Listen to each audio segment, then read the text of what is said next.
Hello students, আমি হিমাদ্রি আর তোমরা দেখছো তোমাদের প্রিয় YouTube channel smart learning, new way of learning.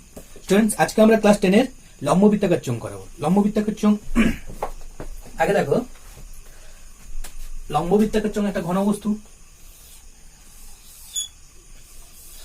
এটা হলো একটা লম্ববৃত্তাকার চোঙ, যার কি নাকি দুপাশে দুটো সমতল আর একটা বক্রতল আছে। এই সমতলটা বৃত্তাকার, এটার যদি ব্যাসার্ধ আর আর এইটাকে বলে উচ্চতা, উচ্চতা যদি এইচ হয়, তাহলে এর এই বক্রতলের ক্ষেত্রফল হয় 2 পাই আর এইচ। বক্রতলের ক্ষেত্রফল, এই বক্রতলটার ক্ষেত্রফল কত হয়? 2 পাই আর এইচ। আর যদি সমগ্রতল, এটা বক্রতল বা পার্শ্বতল,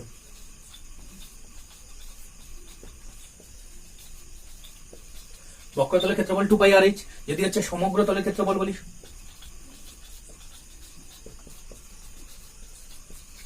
সমগ্রতলের ক্ষেত্রফল কি হবে তখন? এই 2 পাই আর এইচ থাকলো, 2 পাই আর এইচ থাকলো, তার সঙ্গে কি হবে? এইটা যুক্ত হবে। এই দুটো সমতলের ক্ষেত্রফল কি হয়? পাই আর স্কোয়ার। আর দুটো আছে বলে 2 গুণ হলো। দুটো থেকে যদি 2 পাই আর কমন নেই, তাহলে থাকলো এইচ প্লাস আর। এটা হলো সমগ্রতলের ক্ষেত্রফল। এবং আয়তন, আয়তন মানে এর মাঝখানে বা এর মধ্যে যা কিছু আছে। ধরো এই আয়তন লম্ববৃত্তাকার চোঙটার ভিতরে জল পড়ে দেওয়া হবে, তাহলে এটার মধ্যে যতটা জল ধরবে, বা এর মধ্যে এই বায়ু আছে, এর মধ্যে কতটা বায়ু থাকতে পারে, অর্থাৎ এর মাঝখানে যতটা অংশ আছে, বা এটা যদি একটা নেগেট লোহার চোঙ হয়, তাহলে এর মধ্যে কতটা লোহা আছে, সেইটাই তার আয়তন। তা আয়তনটা কি হবে? আয়তন হয় পাই আর স্কোয়ার এইচ, পাই আর স্কোয়ার এইচ। ঠিক আছে, তাহলে কি হলো? সমগ্রতলের ক্ষেত্রফল হলো 2 পাই আর এইচ, বক্রতলের ক্ষেত্রফল 2 পাই আর এইচ, সমগ্রতলের ক্ষেত্রফল 2 পাই আর ইন্টু এইচ প্লাস আর, আর আয়তন হলো পাই আর স্কোয়ার এইচ। তোমাদের টেক্সট বই 10-এর অঙ্কটা দেখো, 10-এর অঙ্কটাকে ভালো করে পড়ো, পড়ে দেখতে হবে কি আছে। দুটি লম্ববৃত্তাকার, কি আছে? একটি লম্ববৃত্তাকার স্তম্ভের বক্রতলের ক্ষেত্রফল দিয়েছে 264। 264 কি দিয়েছে? বক্রতলের ক্ষেত্রফল। আমরা এক্ষুনি করেছি বক্রতলের ক্ষেত্রফল কি? 2 পাই আর এইচ, 2 পাই আর এইচ। তাহলে শর্তানুসারে, প্রথম শর্তানুসারে কি হলো? 2 পাই আর এইচ সমান 264। তাহলে যেখানে ধরে নেবো কি, আর সমান ব্যাসার্ধ আর এইচ সমান উচ্চতা। কি ধরে নেবো? ধরি, এটা ভাষাটা লিখে নেবে, ধরি চোঙের ব্যাসার্ধ সমান আর এবং উচ্চতা সমান এইচ। এইচ একক কি হবে? মিটার। ধরি ব্যাসার্ধ সমান আর মিটার, উচ্চতা সমান এইচ মিটার। তাহলে কি হলো? প্রথম শর্ত অনুসারে 2 পাই আর এইচ সমান 264। এটাকে 1 নম্বর দিয়ে দাও। এটাকে আরেকটু সরল করে নিতে পারো। পাই আর এইচ সমান 2 দিয়ে ভাগ করে দিলে, এটাকে 1 দিয়ে দিলাম। ঠিক আছে, এবার দিয়েছে তার আয়তন দিয়েছে 924। এটা আয়তন দিয়েছে। আয়তনের সূত্র কি জানি? পাই আর স্কোয়ার এইচ। তাহলে পাই আর স্কোয়ার এইচ সমান কত হলো? 964। এটাকে 2 নম্বর দিয়ে দিলাম। এবার কি করলাম? 2 কে 1 দ্বারা ভাগ করে পাই। 2 কে 1 দ্বারা ভাগ করলে কি হবে? Pi R square H by 2 pi, pi R H. এদিকে কত হচ্ছে? 924 বাই 132। দেখো এটি করলে পাই পাই কাটলো, আর দুটো আর আছে, একটা আর কাটলো, এইচ কাটলো, এটা কাটলে 7 হচ্ছে। তাহলে অতএব আর সমান কত হচ্ছে? 7।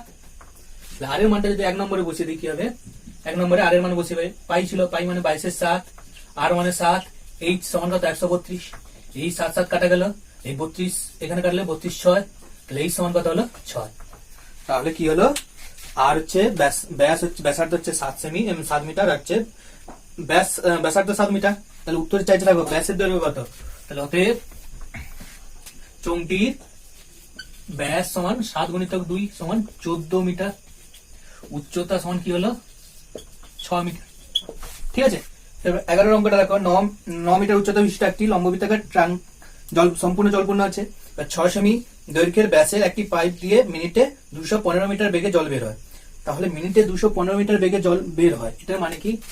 1 মিনিটে 215 মিটার লম্বা একটা পাইপের মধ্যে যা জল আছে, সেটা 1 মিনিটে বের হয়ে যায়। তাহলে 1 মিনিটে যে জলটা বের হয়, এই 225 মিটার পাইপের মধ্যে যে জল আছে, সেটা 1 মিনিটে বের হয়।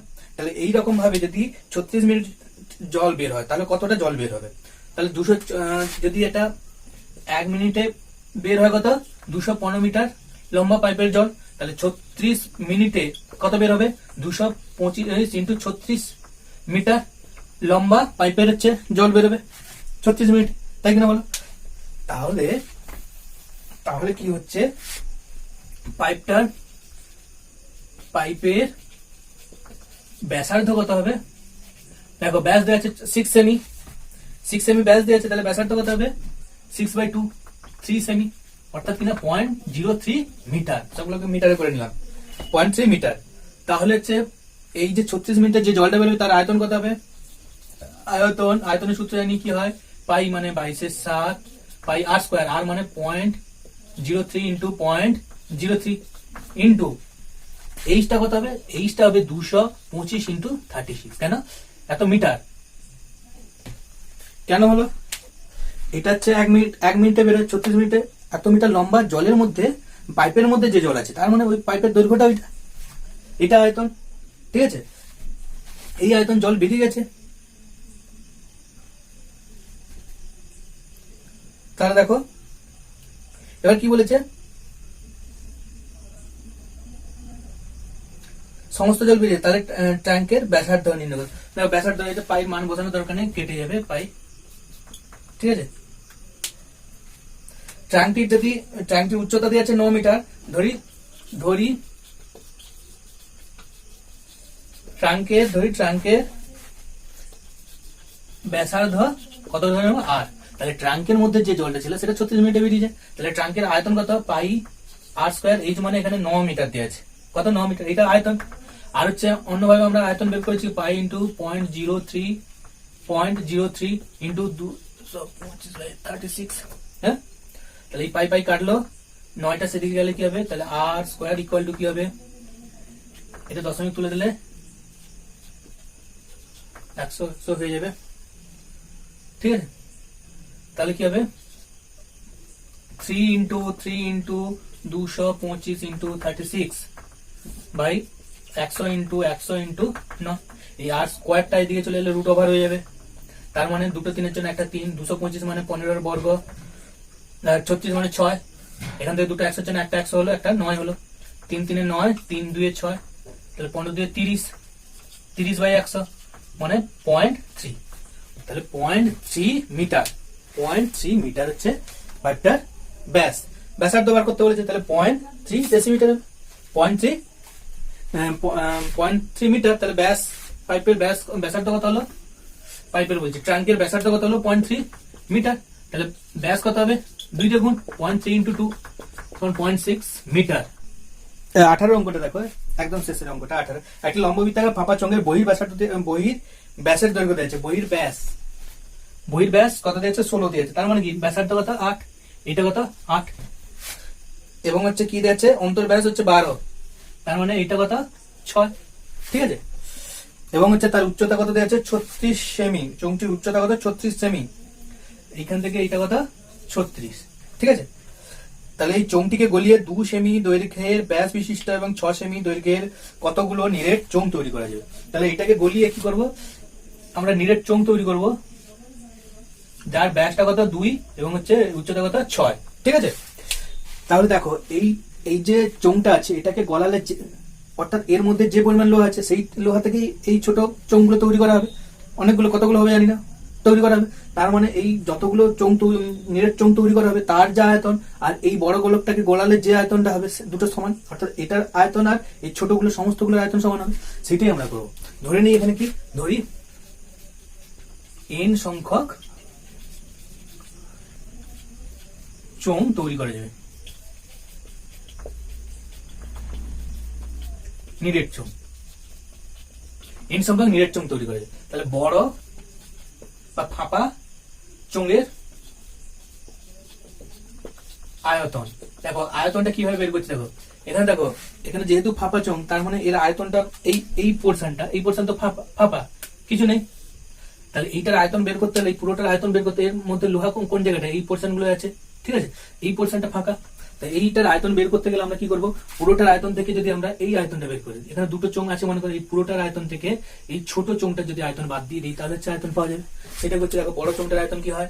পাই, ধরো capital R square H minus pi small R square H, pi common নিলাম, এইচ কমন নিলাম, আর ক্যাপিটাল আর মানে এখানে কত হচ্ছে? 8 স্কোয়ার মাইনাস 6 স্কোয়ার, এত ঘন সেমি, তাহলে পাই এইচ এর মান হচ্ছে কত? হচ্ছে 36, a square minus B square, a plus B 14, a minus B 2 ঘন সেমি। আর এই চোঙগুলোর হচ্ছে আয়তন কি হবে, নিরেট চোঙের আয়তন প্রতিটি বা একটি নিরেট চোঙের আয়তন, একটি বা প্রতিটি নিরেট চোঙের আয়তন কি হবে, সেই পাই আর স্কোয়ার। আর এখানে কত, 2/1, 2 হচ্ছে কি দিয়েছে, ব্যাস দিয়ে আছে, তাহলে 2/1 তার স্কোয়ার ইন্টু এইচ কত 6, 2/1 ইন্টু এইচ হচ্ছে 6, তাহলে পাই ইন্টু এটা 1 হবে, 1 স্কোয়ার 1, তাহলে 6, তাহলে 6 পাই। কি কত হচ্ছে, 6 পাই। তাহলে শর্তানুসারে কি লিখবো, যেহেতু n সংখ্যক করা যাবে, যেহেতু n সংখ্যক ধরে নিয়েছি, n সংখ্যক করা যাবে, তাহলে শর্তানুসারে কি লিখবো, শর্তানুসারে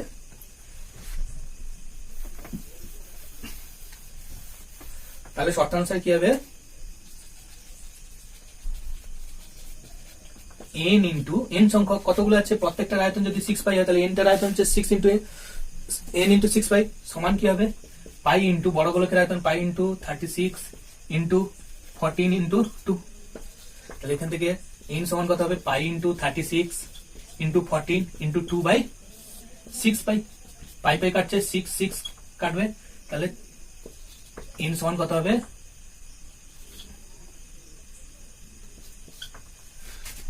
12 6 2 12 12 4 48 8 12 के 12 4 16, তাহলে n সমান 168। দেখো খুব সহজ। এবার দেখো 9 অঙ্কটা কি আছে, 7 সেমি ব্যাসের একটি লম্ব বৃত্তাকার গ্যাস জারে কিছু জল আছে। 7 সেমি ব্যাসের মানে এটা হচ্ছে 7/2, ব্যাসার্ধটা 7/2। ওই জলে যদি 5.6 সেমি দৈর্ঘ্যের ব্যাসের 5 মিটার লম্বা একটি নিরেট লোহার লম্ব বৃত্তাকার চোঙাকৃতির টুকরো সম্পূর্ণ ডোবালে জল কতটুকু উপরে উঠবে। তাহলে এর মধ্যে একটা লম্ব বৃত্তাকার চোঙ ডোবানো হলো, যার হচ্ছে 5.6 মানে 2.8 ব্যাস, আর হচ্ছে উচ্চতা হচ্ছে কি দেওয়া আছে 5 সেমি, এটা 5 সেমি। তাহলে এর জলটা কতটা উঠবে এটা বলতে হবে। দেখো মনে করি আমি হচ্ছে জলটা কতটা উঠছে, এইচ মিটার। তাই এইটা ডোবানোর ফলে কি হবে, এইটা জলটা উঠছে, এই জলটা উঠছে এইচ সেমি জল উঠেছে। কতটা জল উঠেছে, এইচ সেমি।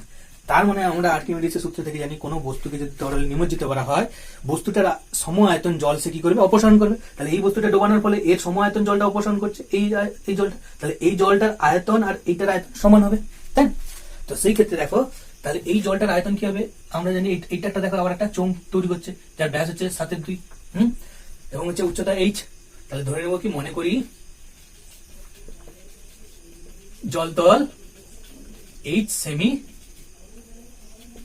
উঠবে, ঠিক আছে। তাহলে এই যে লোহার লম্ব বৃত্তাকার চোঙাকৃতির টুকরো ডোবানো হয়েছে, তার আয়তন বের করব, নিরেট লম্ব বৃত্তাকার চোঙের আয়তন কি হবে, নিরেট লম্ব বৃত্তাকার চোঙের আয়তন কি হবে, পাই আর স্কোয়ার। আর মানে এখানে চোঙগুলোর আয়তন কত হবে, ছিল 5.6/2 আর স্কোয়ার, এইচ কত হবে 5, এত সেমি কিউব ঘন সেমি, পাই ইন্টু এটা কত হবে 2.8 তার স্কোয়ার ইন্টু 5 সেমি কিউব, ঠিক আছে। তাহলে এইটার আয়তনের সমান আয়তন এটা হবে। তাহলে আমরা লিখতে পারি শর্তানুসারে, তাহলে বলো দেখি এই যে জলটা উঠছে তার আয়তন কত হবে, পাই আর স্কোয়ার বলতে 7/2 তার স্কোয়ার, এইচ মানে এইচটা বের করতে হবে, এইচ সমান কি হবে, এটা সমান কি হবে, এইটার আয়তনটা কার, এইটার আয়তনের সঙ্গে সমান, অর্থাৎ পাই ইন্টু 2.8 তার স্কোয়ার ইন্টু 5, ঠিক আছে। এই পাই উভয় দিক থেকে কাটলো, একদম লিখে দিচ্ছি এইচ সমান, তাহলে 2.8 ইন্টু 2.8 ইন্টু 5 বাই আছে এখানে 7/2 মানে 3.5 ইন্টু 3.5, 7 5 7 4 7 5 7 4 5 5 কাটলো, তাহলে 16/5, তাহলে 3.2 কতটা উঠবে, 3.2 সেন্টিমিটার। 6 কোশ্চেনটা ভালো করে পড়ো, পড়ে দেখো। এখানে বলা আছে তিনটে অ্যাসিডের জার আছে, যাদের হচ্ছে কি একই মাপে, যাদের ব্যাসার্ধ মানে ভূমির ব্যাসার্ধ আর উচ্চতা একই, লম্ব বৃত্তাকার জার আছে। সেখান থেকে কি হচ্ছে, সেদের তার অ্যাসিডটা একটা বড় জারে রাখা হয়েছে। প্রথমটাতে 2/3 অংশ আছে, পরেরটাতে 5/6 অংশ আছে, তারপরেরটাতে 3 নম্বরটাতে 7/9 অংশ আছে। সেই অ্যাসিডটা একটা বড় পাত্রে রাখা আছে, রাখা হতে তার মানে সেই অ্যাসিডের উচ্চতাটা হচ্ছে 4.1 ডেসিমিটার। এর হচ্ছে ব্যাসার্ধ, সবগুলোর ব্যাসার্ধ দিয়েছে, ব্যাস দিয়েছে 1.4 ডেসিমিটার, এর ব্যাস দিয়েছে 2.1 ডেসিমিটার ব্যাস। তাহলে আমরা কি করবো, এই তিনটের আয়তনটাই তো এইটার আয়তনের সঙ্গে সমান হবে, সেইটাই সমান করবো। এর উচ্চতা দিয়ে নেই, এর উচ্চতা গুলো বের করতে হবে। তাহলে দেখো কি হবে বলছি, দেখো প্রথমটার ক্ষেত্রে, প্রথম জারের ক্ষেত্রে কি করছি, আগে ধরে নেই, ধরি কি ধরে নেব, ধরি তিনটি জারের উচ্চতা হচ্ছে, ধরি জার তিনটির প্রতিটির উচ্চতা কত, 8 ডেসিমিটার। ঠিক আছে, প্রথম জারের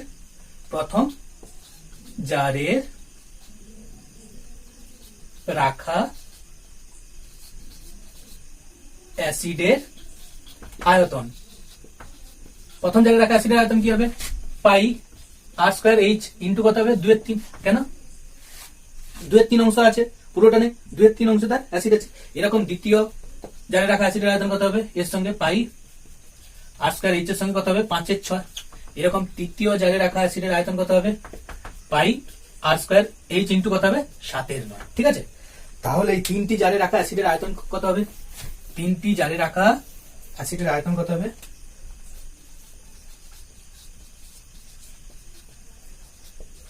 রাখা অ্যাসিডের